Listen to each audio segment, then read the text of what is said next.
Routine calls don't exist in policing. Not when a simple shoplifting stop ends with a loaded barrel pressed against the officer's forehead and the trigger then placed. Stands to fire.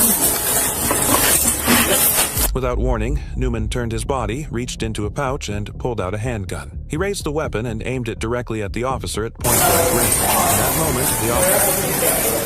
Why do we have to go in? Because that's the way it is. Have a seat. You got anything on you I need to know about? Why's your hand in your pocket? My phone. I'm going to pat you down real quick, alright? That's cool. Nothing on you? Was going to poke me, stab me? No.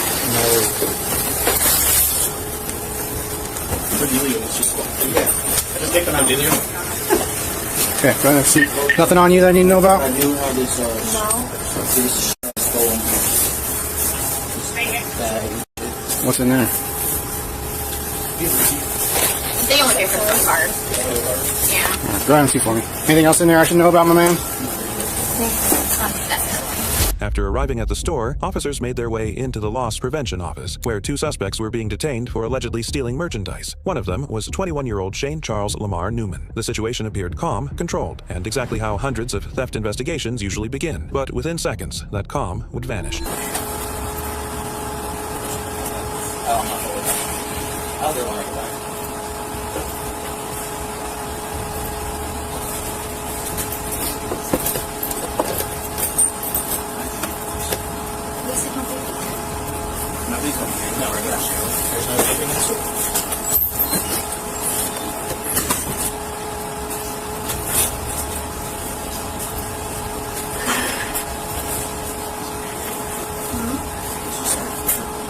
Carol, can you come here?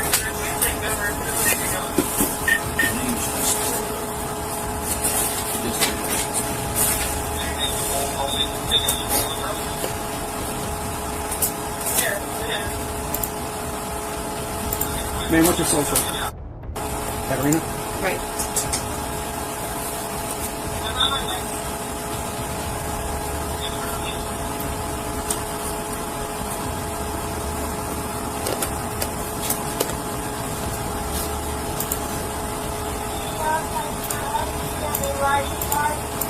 What's your social, man? Me? Yep.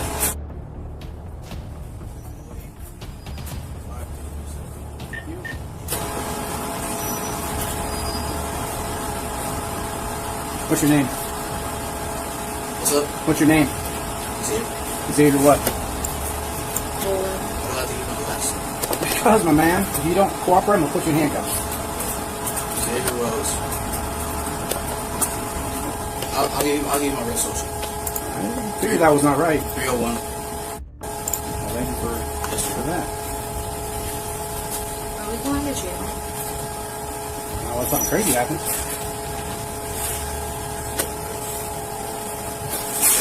One, three, four.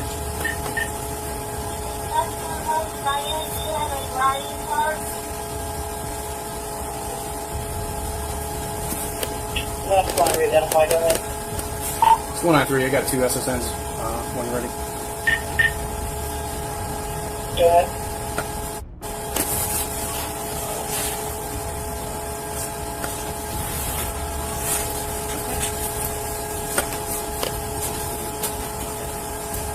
I told her not to steal, bro. You didn't steal, so we'll leave it on her. You watched you walk over and put an item in the bag off the shelf.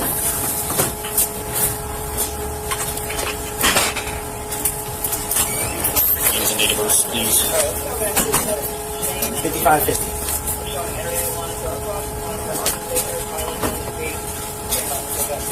Hey! Hey! No! No, shit! No!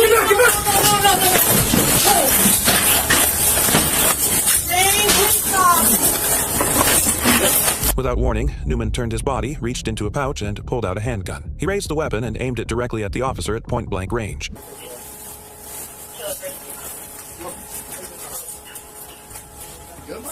Yeah, he was real close to the shot.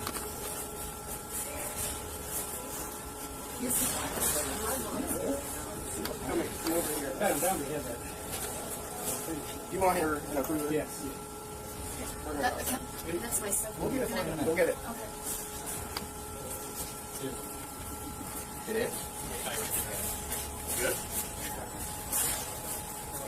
Probably have to clear the room out so we can talk. Let's go do that. 245. As Newman attempted to manipulate the weapon, a Walmart loss prevention employee lunged forward, grabbing the firearm and tackling Newman to the ground. A brief but violent struggle followed as officers moved in, disarming Newman and placing him in handcuffs before he could attempt to fire again. What should have been a minor theft stop had nearly become a fatal shooting inside a crowded store. This is something we want PCI for, but I mean, there's no evidence really, but. I mean, it's attempted murder. It is attempted murder. He would have. Oh, he would have got me. For sure. For a simple. Well, he had a warrant that he tried to lie about.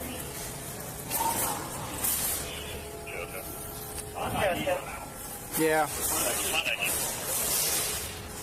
Do you have the laser on it? When they pulled it out? Oh, yeah. Did it shine anything? Mm-hmm. Yeah, because that was the first thing I saw. There's man's loaded. But he bracked it. He like pulled the trigger, went to rack it. Conrad came over because I got up and I was like this. Conrad's on, like, get off of him. But then the kid gave up. Copy. They're 51 for a few cases. I'm going to have to call. Copy. Any medics needed? He got struck a couple times, but I don't think he had his head covered.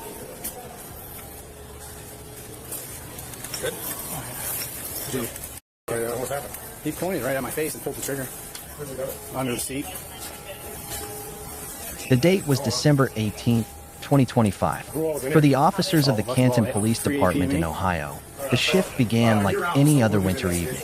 The calls were standard: traffic stops, domestic disputes, and the inevitable calls from big box retailers. When the dispatch crackled with a report of a theft in progress at the Walmart on Atlantic Boulevard Northeast, no one felt a surge of adrenaline. Shoplifting is the bread and butter of suburban policing, usually involving a teenager with a hidden gadget or someone struggling with poverty. You walk in, you take a statement, you issue a summons, and you move on. But that night, the mundane was merely a veil for something much darker. As the officers entered the loss prevention office, the atmosphere was tight but controlled. 2 suspects had already been detained by Walmart security: 21-year-old Shane Charles Lamar Newman and his companion, Katarina Dawn Jeffrey. The office was a cramped, windowless room, dominated by flickering monitors showing various angles of the store. Newman sat in a plastic chair, looking more annoyed than dangerous. He didn't fit the profile of a killer. He looked like just another kid who had made a bad choice in a retail aisle. But in the world of law enforcement, the most dangerous threat is the one you don't see coming. The officers began their standard procedure. They needed names, dates of birth, and social security numbers. This is where the first cracks in the facade began to appear. Newman was calm, but he was deceptive. He gave a false name, Xavier, and provided a string of numbers that didn't quite add up. While the officers were professional, even cracking a few jokes to keep the temperature low, Newman was mentally calculating his escape. He knew something the officers didn't. He wasn't just a shoplifter. He was a felon with an active warrant, and he was carrying something that would change the trajectory of his life forever.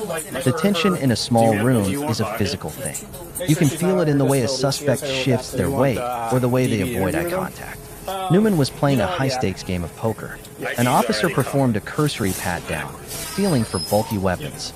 He found some pills, hundreds of them, actually, but he missed the small pouch tucked away. It's a moment that every officer looks back on in their nightmares. That one missed pocket, that one unsearched corner. As the officer returned to the computer to verify the Xavier identity, the truth finally hit the screen. Shane Newman, wanted, armed and dangerous. The air in the room suddenly felt heavy. Newman saw the shift in the officer's eyes. He knew the handcuffs were coming for more than just a shoplifting charge. He knew that if he went back to the system now, with his record and the drugs in his pocket, he was looking at years, perhaps decades, behind bars. Then came the moment that has since been viewed hundreds of thousands of times on Bodycam footage. Without a word, Newman reached into his pouch. It wasn't a slow movement. It was an explosion of intent. He pulled out a black handgun, his grip firm, his eyes locked on the officer. He didn't wave it around or make demands. He leveled it directly at the officer's face. Point-blank range. In that office, there was nowhere to hide. No ballistic vest protects the bridge of your nose. The sound wasn't a bang. It was a dull click, a mechanical failure, a jam slide, a miracle. In that half second, the officer's life didn't flash before his eyes. He simply stared into the void of what should have been his end. But the gun had failed. Newman, panicked, tried to rack the slide, to clear the jam and finish the job. He was a man possessed, desperate to discharge the round that would clear his path to freedom. The intervention of a hero. This is where the story shifts from a tragedy to a testament of human bravery. While the officers were in a state of momentary tactical shock, someone else moved. Conrad, a Walmart loss prevention employee, was standing just feet away. He wasn't wearing a badge. He wasn't wearing a vest. He didn't have a sidearm. But he saw a human being about to be executed in front of him. Conrad didn't retreat. He didn't scream. He lunged. With a tackle that would have looked at home on a football field, Conrad slammed into Newman, pinning the gunman against the wall and then the floor. This intervention was the pivot point. It gave the officers the 3 seconds they needed to recover, to draw their weapons, and to engage. A violent struggle broke out on the floor of that cramped office. Punches were thrown, commands were shouted, and the smell of fear and ozone filled the air. Newman fought like a cornered animal. He refused to let go of the weapon, still trying to clear the jam even as he was being struck. The officers were in a deadly force situation where they couldn't actually use their guns for fear of hitting Conrad or each other in the pileup. It was a raw, physical brawl for survival. Finally, they managed to pry the gun from Newman's grip. The weapon was tossed across the room, and the cuffs were slapped onto his wrists. The immediate aftermath was a blur of heavy breathing and adrenaline-fueled shaking. The officer who had been staring down the barrel stood up, his face pale. The gravity of what had just happened began to settle. "He tried to kill me," he muttered. It wasn't an observation, it was a realization of a new reality. The shoplifter was gone. In his place was a man who had just attempted cold-blooded murder. What do you think of the employee's split-second decision to tackle the gunman? Was it a heroic act or too much of a risk? Let us know your thoughts in the comments below. If you want to see more deep-dive analyses of real-life heroic encounters and true crime breakdowns, make sure to hit the subscribe button and turn on notifications. Thanks for watching, and stay safe.